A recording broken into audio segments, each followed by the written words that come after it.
E o acompanhamento psicossocial que nós oferecemos. Então, nós temos um setor de convênios que cuida dessa parte. Então, eu trouxe aqui, se interessar alguém, eu trouxe material, nós fazemos uma carta convite, onde nós citamos todas as empresas que nós temos, né, e damos as referências. Então, após essa carta convite, a gente faz a visita. Após a visita, aí a gente faz um plano de trabalho. Vai para o empresário e diz, vou testar para ver e tal. Aí a gente vai explicar para ele, que ele pode pedir até 50, 100, não precisa necessariamente abrigar os 100 naquele momento. Então, assim, quando a gente convence, aí a gente já faz um plano de trabalho, que é até 20 pessoas, é um plano oficial da Secretaria Executiva de Justiça e Direitos Humanos, que vai ser assinado pelo nosso secretário e pelo empresário. Isso tem dado ao empresário a maior garantia, porque a primeira coisa que ele pergunta, e se ele estiver trabalhando e puxar uma faca de tudo, o que é que eu faço? Então, hoje, nas empresas que a gente tem, nós não temos nenhuma rejeição por parte das pessoas que estão ali. Quando eles aceitam realmente trabalhar, sabendo, todas as empresas sabem, sabemos que eles estão reeducando, que eles têm limites, que eles não podem participar das festas por causa de bebida. Então, assim, a gente tem tido resultados. Eu não posso dizer ainda que os resultados são altamente satisfatórios, porque dos 1.200, nós hoje temos 417 trabalhando. Agora, trabalhando e sendo visitado, sendo acompanhado. Uma prisão que eu não sou da unidade, eu vou a supervisão em campos. Para eu chegar em campos, eu tive que levar um ofício, identidade, CPF, quase que antecedente criminal anterior, para poder adentrar uma unidade que não era minha de permanência cotidiana. Entendeu? Quer dizer assim, se para a gente é difícil, imagina para uma organização, né, que visa exatamente prestar uma assistência social. Mas eu não queria puxar a questão da religião, né, não do seu trabalho em si, mas, por exemplo, a gente vivencia, né, como trabalhador do sistema prisional, né, a questão, o religioso, muitas vezes, hoje, vem suprindo um dever, né, um dever que às vezes deveria ser do Estado. Né? Então, a religião, por exemplo, leva pasta de dente, escova de dente, né? Então, ou então a gente manda a família. O Congresso Nacional tem essa oportunidade, né? De poder estar aí divulgando, admitindo nossas inquietações, conhecendo, eu até coloquei já, puxei de manhã, né? Como é bacana conhecer as experiências, né, de vários estados, né? Saber por mais dificuldades que nós tenhamos ainda hoje, 2014, podemos afirmar. Eu trabalhei há 21 anos, né, no seu penitenciário, eu inaugurei meu grupo, uma vez Quiroga, Beth Félix, e essa revisão, né, no paradigma do preso, que não é um sujeito perigoso, né, que nos amedronta, mas que ainda tem alguns dilemas, né, a enfrentar, né, obviamente. Mas não podemos ficar pessimistas, porque nós já avançamos pra caramba. Então, se hoje nós temos ainda empresas, por exemplo, na questão do trabalho, nós temos ainda dificuldade de contratar o ex-egresso do sistema, podemos bem afirmar que muitas pessoas já empregam. Eles querem conhecer mais o trabalho da Flávia ou da Luana, né? Enfim, tá? Então está aberto aí para quem quiser falar um pouquinho, depois a gente vai voltar na apresentação, né, gente? As outras pessoas fazer uma pergunta, mas eu vou apresentar ainda, né? O seu nome é? Está ouvindo? Vou apresentar sobre o resgate da família. Dentro da fala da documentação, eu queria ter um esclarecimento. A campanha institucional permanente da promotoria, ela trabalhava junto com a gente, só que agora ela desvinculou, ela disse que agora ela tem um promotor dentro de cada unidade para fazer a documentação do preso. No ramo da educação, é necessário que os bancos escolares estejam repletos. Isso não está acontecendo. Nós vemos as margens das rodovias aí, essas crianças de 8 anos, até mesmo adolescentes, no crack. O que eu vou falar? Que país é esse? Que estado é esse? Não é? Então, a ausência de políticas públicas nas diversas modalidades, em especial no matriciamento familiar e educação infantil. Sim, numa entrevista, o sujeito, você é casado? Não. tem filhos? 7. 7 filhos. 2 filhos com um com o outro, 2 com o outro, e atual mais 2. Eu me pergunto, o que fazer com essas crianças? Aonde elas vão ficar? Tem creche? Tem escola? O Estado vai abraçar? Então é necessário que essa criança seja cuidada realmente, porque ela mais tarde ela vai fazer parte da estatística do regime penal, ela vai ser um adulto pertencente ao sistema penal. E isso vai ser uma roda gigante, ela não vai parar. Então é necessário, sim, políticas públicas dentro da educação, desde o primeiro ano de vida. É necessário se fazer presente realmente, cobrar das crianças, cobrar da família, assistência à família. Porque se não fizermos isso, realmente, cada vez mais nós vamos atender mais jovens egressos no sistema penal. Eu acho que seria muito interessante a gente, de repente, nos reunirmos, porque eu vi muitas mudanças. Pessoas que tinham, não só como drogadição, alcoolismo, porque não tem a coordenação motora, e tanto mental como física, dependendo se é droga ou não, ou se é transtorno mesmo, dá para sim fazer uma modificação, tá? Obrigada, gente. Obrigado. Boa tarde, pessoal. Eu gostaria de agradecer a oportunidade de estar aqui e trocar com vocês, né? E o meu trabalho, ele vem, digamos assim, de uma história que começou mais ou menos há uns 15 anos atrás, quando eu tive a experiência de trabalhar em presídio, né? Trabalhei lá no Rio Grande do Sul, em vários presídios. E aí, então, me inseri nesse processo de ver como é que funcionava o sistema penitenciário. Fiquei 2 anos na FAESP e aí, então, comecei a compreender um pouco o trabalho com a questão do chamado processo de inclusão social. Depois, tive a oportunidade de vir para Minas Gerais. Fiquei lá 3 anos e coordenei o programa de reintegração social de Minas Gerais. Uma delas, inclusive, por aqui hoje, que veio nos assistir. Mas eu quero parabenizar, depois quero falar com vocês também. Eu acho que a RAESP também precisa desse apoio. A gente tem como, pela RAESP, também encaminhar, que é uma rede, né, que tem diversas entidades. Eu queria parabenizar o seu trabalho, mas parabenizar também, sou uma das coordenadoras da associação, a Soraya Prassência, trabalho maravilhoso que vocês desenvolvem lá no Mato Grosso. Fiquei encantada, Mato Grosso do Sul. Eu sei que vocês sofreram, mas eu acho todos os dois maravilhosos. Eu conheci na minha juventude, gostei muito daquela região. Parabéns, trabalho maravilhoso. Você saiu de Dourados e foi para outra cidade, deu continuidade, o trabalho está crescendo. Eu espero, daqui a pouco, vou passar um PowerPoint rapidinho para vocês verem, que a gente vai publicar esse material para vocês escreverem de 4 a 6 laudos. A gente tem interesse em divulgar. Eu acho muito importante a iniciativa.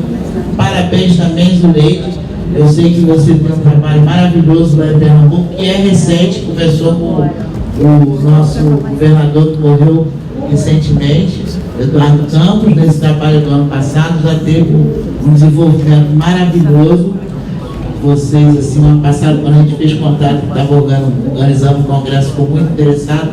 Vocês também têm ações na área socioambiental, né? E uma das questões que a gente debate na rede de apoio a egresso é a questão do reaproveitamento de materiais, né, reciclados. Vocês têm algum programa específico que trabalhe com essas pessoas, principalmente essas pessoas que vivem numa situação de exclusão social? Desculpa, como é seu nome? Sidney. Tá, Sidney. Nós não abrimos nenhuma turma específica, nem para egressos, nem para deficiente físico. O que nós fazemos é incluir essas pessoas, e a gente entende que a inclusão ela já parte do momento que se trata como igual. Então nós não temos um trabalho específico para egressos. O que nós fazemos é incluir os egressos nos nossos programas. Nós não os excluímos. Claro que sempre, como todos os nossos programas, estão abertos para egressos, para mulheres vítimas de violência, enfim, para detentas. Não há exclusão. Se Se é o caso de participar de algum projeto na área de meio ambiente, a gente pode explicar como os programas funcionam e a gente receber essa mão de obra e, claro, colocar no programa. Isso aí é o que a gente faz, é como a gente trabalha. Né? Boa tarde a todos. Não, assim, na verdade, eu não poderia nem deixar de aproveitar essa oportunidade. Eu fui convidado por vocês a estar numa reunião, infelizmente não pude estar por uma questão de saúde. Sobre tudo que vi e ouvi, eu gostaria de parabenizar, tá? Porque é extraordinário e é um contraposto, sabe? Porque o que antecedeu as apresentações em relação aos processos de inclusão, alguma coisa que visa a reabilitação, a inserção dos egressos, né? A fala, ela é preconceituosa. A apresentação dos processos, ele é, como eu posso dizer, ele não é o que se acontece na ponta, né? A gente vê que há uma dificuldade até de se expressar a realidade do que se vive em outros estados. E isso é de responsabilidade dos estados, da Secretaria de Administração Penitenciária. Aí vem uma empresa que não tem responsabilidade direta, compromisso direto com isso, no entanto, cumpre responsabilidade social e desenvolve um trabalho extraordinário. Então, como uma pessoa que viveu essa realidade e que hoje milita como um replicador de oportunidade, porque eu me reinseri e aí ninguém me deu as mãos, eu preciso ser sincero com isso. Eu tive Deus para me fortalecer, eu tive a minha família para me abraçar e tive as minhas forças. E a partir desse momento, eu me senti, na verdade, eu me vi inserido dentro da sociedade a partir da coleta de óleo vegetal residual usado. Com o passar do tempo, eu descobri que eu estava preservando os recursos naturais, fazendo um impacto socioambiental legal e estava me inserindo. Então, qual foi o meu desejo? De replicar isso, porque se em meia dúzia de estabelecimentos eu conseguir tirar um salário, se nós coletarmos em todos os estabelecimentos, a gente consegue inserir um número maior de pessoas. E com isso nós criamos a Cooperativa de Trabalho Socioambiental Quero Liberdade, que tem hoje toda a sua papelada, todos os seus documentos registrados, e nós estamos caminhando para esse processo de implantação de coleta seletiva nas comunidades, como o Sidney estava comentando ali, porque os resíduos são matéria-prima. Hoje a gente está extraindo muito recurso natural e está enterrando constantemente, constantemente a matéria-prima que nós utilizamos. Então o objetivo da Cooperativa Liberdade, né, pessoal, com a Amazon, é se aproximar, é identificar e criar uma possibilidade, né, do que nós podemos fazer junto, porque os objetivos da Amazon se identificam muito com os objetivos da cooperativa. E vocês me convidaram lá no Complexo do Alemão. Do Alemão. Isso. Sabe que a gente está com um projeto piloto, inclusive, junto com a Light, a gente vai instalar o Ecoponto no Alemão, vai ser o primeiro projeto da Amazon nesse sentido, e o nosso objetivo é que seja o Ecoponto que vai mais, como é que se diz, coletar resíduos, vai ser do Alemão. E aí, na segunda parte, eu não vou falar muito dessa parte da pesquisa, porque o André vai apresentar do lado exatamente sobre isso. E aí, na segunda parte da pesquisa, nós participamos do Projeto Vida. Ele é coordenado pelo João Delfim, é um psicólogo da SEAP. O Projeto Vida é da SEAP. E o Projeto Vida, ele leva pessoas que trabalham com os presos ou que gostariam de trabalhar, que trabalham com algum tema relacionado aos presídios, dentro dos presídios. Ele leva as pessoas dentro dos presídios para poder conversar com os presos, para poder passar para eles alguma mensagem, então fazer algum tipo de trabalho com eles, alguma oficina. E o que nós vamos fazer lá? Nós chegamos lá cheios de ideias para passar para eles, para falar sobre a LEP, para falar sobre os direitos deles, o que a LEP prevê, né? E a gente leu a LEP e eles falavam, não, a gente já conhece isso e é ridículo, desculpa estar falando assim, mas isso é fala deles, que é ridículo porque nada disso é cumprido. E começaram a falar dos problemas, a gente não tem...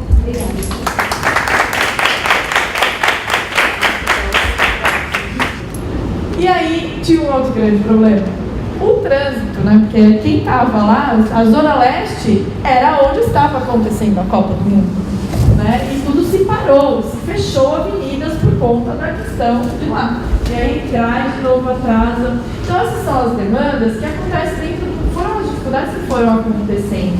E algumas até intervenções que aconteceram, por exemplo, que a gente tinha planejado, de oficineiros. a gente teve que dar uma retocada, uma pincelada, aí tira um, põe outro, enfim. Mas tem tido uma resposta muito grande. Inúmeras vezes os presos relatam que a falta de medicamentos é o maior dos problemas. A pergunta foi feita: qual é o maior problema na saúde? Então, muitos apontam a falta de medicamentos. Outros apontam a demora no atendimento de emergência. Então você pega aqui, ó, manda ela fazer um documento, manda ver lá o negócio do óculos, marca o médico, marca isso, marca aquilo, vê documentação. Você multiplica em serviços prestados, vira uma loucura. Então hoje nós temos documentado, imagina você no mês, ó, hoje nós chegamos a 23.541 serviços dispensados a essa população. Vamos passar o Priscila. Esse trabalho de vocês é muito importante. Cadê a Priscila? Estou aqui. A doutora Pérola vai falar alguma coisa sobre essa dificuldade que você está tendo. Porque ela faz o trabalho justamente identificando isso. Não é?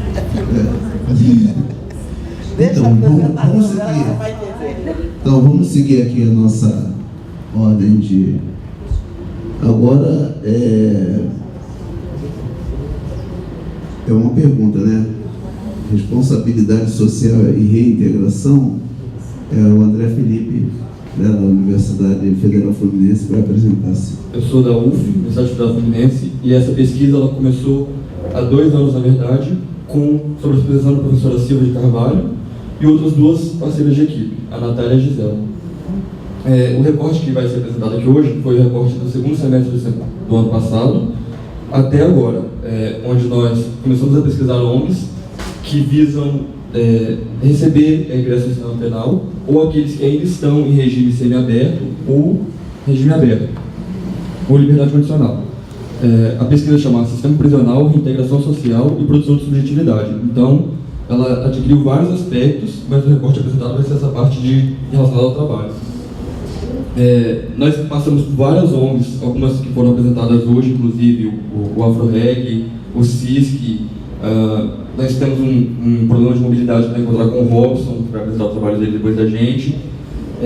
Para conhecer essas ONGs, essas empresas, ONGs e empresas privadas que recebem esses regressos, compilar as informações e ir para dentro dos presídios, das unidades semiabertas, para passar essas informações para eles, porque quando eles saem, a maioria deles não tem conhecimento do que fazer depois. Galeria, uma outra cela, e sugeriram que todos os presos do sexo masculino que fossem homossexuais, tivessem outra orientação sexual, pudessem ficar numa galeria específica. Havia essa sugestão. A SEAC está tentando implementar isso. Os presos resistiram a isso. Eu tive recentemente no Evaristo de Moraes, lá, por exemplo, práticas homofóbicas por parte de agentes penitenciários do sexo masculino e feminino. Uma série de situações aí super complicadas. Por exemplo, o Evaristo de Moraes, que era a unidade considerada pela SEAP aqui do Rio como a unidade que eles queriam implementar esse projeto de inclusão, eu cheguei lá e conversei com presos homossexuais e que relataram perseguição homofóbica por parte de alguns agentes. Porque demandou, uma unidade prisional que, na teoria, quer implementar uma filosofia de inclusão. Se você não tem uma política de capacitação dos agentes penitenciários para isso, certo? Assinar no papel, se você não qualifica os agentes para isso. Se você não debate essa questão aqui, não tem nada certo. Então, provavelmente, isso deve entrar na questão realmente da educação, que hoje nós temos a diretora da escola penitenciária, que é bem atuante, e na questão de direitos humanos, inclusive eu, que ministro a maioria dos cursos, como a matriz curricular do DEPEN exige que tenham a matéria de direitos humanos, infelizmente é bem ínfima, são 3 horinhas que eu dou, então assim, eu corro e puxar bem para o sistema penitenciário para a realidade. Porém, a gente, inclusive, sugerir essa questão, porque é pouco falar da homofobia, é mais falar daquela discriminação mesmo do preso, em relação ao preso. Tem direito a votar, mas não é essa a discussão.